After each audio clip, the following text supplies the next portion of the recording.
Hey everybody, it's Rob with Cherry City Guns and Ammo, and today we're taking a look at a really cool gun I've been wanting to try for a while.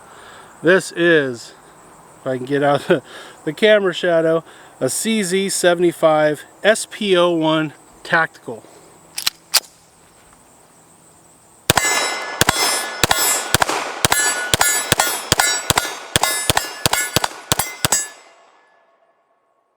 Very nice. Those were literally my very first shots through this gun. You saw them on camera. The CZ75, the original CZ75, has been around since 1975. This point in time, you can find CZs in many different configurations and styles. Once again, this is the SP01 Tactical. It varies from the original CZ75 and the SP01, the Shadow, in a couple of different ways, but there are some characteristics that you find in basically every CZ75 variant out there. One of the most commonly noticed, because it looks so different than most guns, is you look and see how short that slide looks this way. And that is because the slide is machined to run inside the frame, going from the inside out, versus most, like on a 1911 for example, where you have rails machined on the outside of the frame and the slide goes on the outside of the frame, runs on the outside. What that does for you is a couple different things. It lowers the bore axis, and what that means is if you look between the top of my hand and the center line of the bore, they're not very far off from each other. That's important because if you can get your bore axis lower, you tend to have less muzzle flip, which makes for a flatter shooting gun with quicker follow-up shots. The other thing is the CZ75 is known for being super smooth. And since I don't have a mag in here, I mean, you have to take my word for it because you can't feel this, but that does feel absolutely butter smooth. And that is one thing they're known for. And like all CZ75 variants, it is a hammer fired gun. It can be fired single action, which if you're not familiar, I'm sure most of you are, but there's probably some out here that aren't. Single action means the trigger functions to do one thing, and that's to drop the hammer. But it can also be fired double action, and that is hammer down, and the trigger is performing two actions. It's cocking and then releasing the hammer. So this gun can be fired either way, double action or single action. The nice thing about that, single action, get a very nice, light, crisp trigger, feels great, which is good for follow-up shots or very precision shooting. But the great thing about being able to be fired double action is if you wanted to carry with a round in the chamber, since this gun does not have a safety, it makes it so your first round is very intentional because you have an incredibly long travel on that double action trigger. And while not being crazy heavy, I've definitely felt heavier, it's far heavier than the single action. Now most of the time, like with a Beretta for example, and I'm not talking bad about the Beretta, I personally am a huge Beretta fan, but like most Beretta, 1911, any of those, if you wanted to carry hammer down, you would have to cock the gun to get around in the chamber, then put your thumb on the hammer, then pull the trigger and lower the hammer. Now if you accidentally were trying to do that and the hammer slipped, guess what? You have a round going off. And to mention, the 1911 cannot be fired double action, so if you're doing that with a 1911, before you could fire it again, you'd have to cock that hammer again, so most people wouldn't do that. But they have really good safety on them. So the nice thing about this gun, the SP01 Tactical, comes standard with a decocker. And you can see the hammer's still up, but it doesn't feel any different double action pull between where it stops when you decock it or if you're doing a full double action pull from the beginning. So you rack the gun to chamber around, decock, put it in your holster, and your first round is going to have to be very intentional, which is a great thing. Now I will mention, if you were to carry this gun, be prepared, because it is heavy. This is 100% steel frame, steel slide, steel parts. We got some nice cushy rubber grip panels, which feel great to me. I love the feel of the grip on it. Not just the rubbery grip panels, but just the overall ergonomics feel really nice. But you see the CZ SP01 Tactical Edition, if you look at this part of the frame, it's got a full dust cover that goes all the way out to the end. It's not like the original variants where that kind of stops short, like you'd see on a lot of pistols. And I believe the intention of that is to put more forward weight on the gun. It's supposed to be a tactical gun, a gun that you're going to be shooting quickly with fast follow-up shots. Putting more mass on the frame closer to the end of the barrel helps to keep this whole gun running flatter and less muzzle flip. So I'm sure that was the whole purpose of that. Enough talking, let's shoot this thing some more. Those were literally my very first shots out of it. That was some, Blazer Brass 115 grain. This magazine is full of Blazer Brass 124 grain.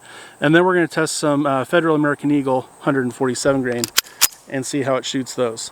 So let's take our time and see how this thing runs. Obviously shooting it fairly quickly, it ran really well. But let's see how it is for accuracy. And so let's start off with our Scoops TV plate. No problem. This thing does not have like anything for perceived recoil. Let's go for our hostage popper.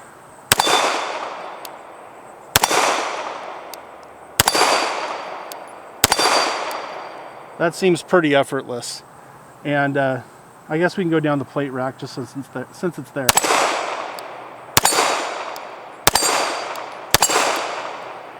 This thing does shoot really, really nice. All right, since this is all seeming pretty easy, I guess we got to go for a little bit of distance. We're going to go right up there, our 60-yard silhouette.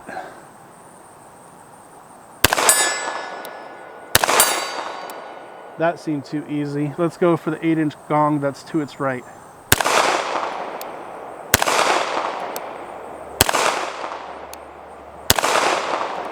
I have no idea where I was hitting with that. But now I'm empty, so I'm gonna go load up. We'll figure out where our point of aim needs to be at that distance for that small target, and we'll come right back. All right, we're back loaded up. We've got some more 124 grain Blazer Brass in here. As you change distances, especially with a pistol, and then also changing grain weight, your point of impact does change. So that's kind of part of the problem. I'm not sure with that 8-inch plate if I need to have a 6 o'clock hold, a center hold, if I need to cover it with the front blade of the pistol. I'm not really sure, but let's see if we can figure it out real quick because I want to hit that 8-inch plate. Okay, so that time I completely covered it with the front dot. There we go. All right, I think we've got that figured out. Now let's go all the way out. Am I zoomed in here? Now we are. We're gonna go all the way out here to the 100-yard silhouette. If I can get some shots on it, next to it we have a head, and we'll see if we can do some 100-yard sniping. First the silhouette.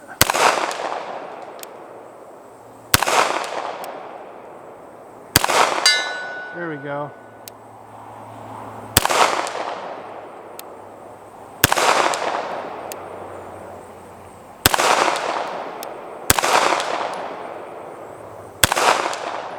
No idea where I'm hitting. All right, so that's the 124 grains. Now things are probably going to change dramatically because now we're going to some big old Federal 147 grain flat nose.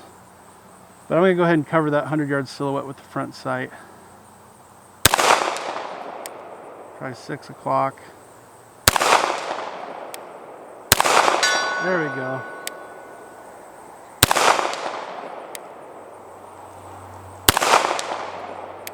All right, let's go back to the 60-yard.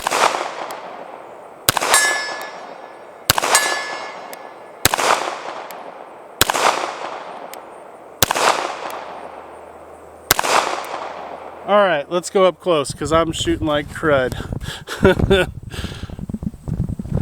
These 147 grainers really tend to whip that hostage popper around. And we are empty. So, first impressions are, it seems to be a really good shooter. It runs super smooth. There's very little perceived recoil. All those things about the low bore axis and the inside the frame rails for the slide seem to really work. The other thing is, if you can lower the mass of the slide, which this setup does, you can lower the reciprocating mass as long as it's sprung well enough to handle it.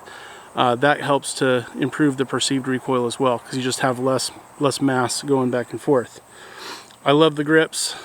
I'm kind of surprised with the trigger. I'm going to be real honest with you. In a single stage, it's a good feeling trigger. Oh, I must have to have a magazine in. Interesting. I can't show you the reset because as long as I'm holding the trigger down, well, maybe if I just do it.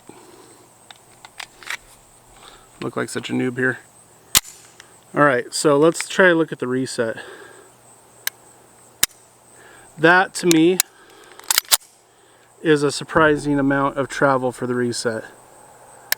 It is tactile and audible, but while shooting, it felt like a lot of travel. And maybe it's because I've just been shooting guns here lately that have a really short reset. I figured this would have a fairly short reset, but it doesn't seem to. It's not horrible. My P320, my SIG P320, has a longer reset. My original M&P 45 is probably the worst that I have because it's not tactile or audible, and it's a really long reset. So you're really guessing at the reset on that gun.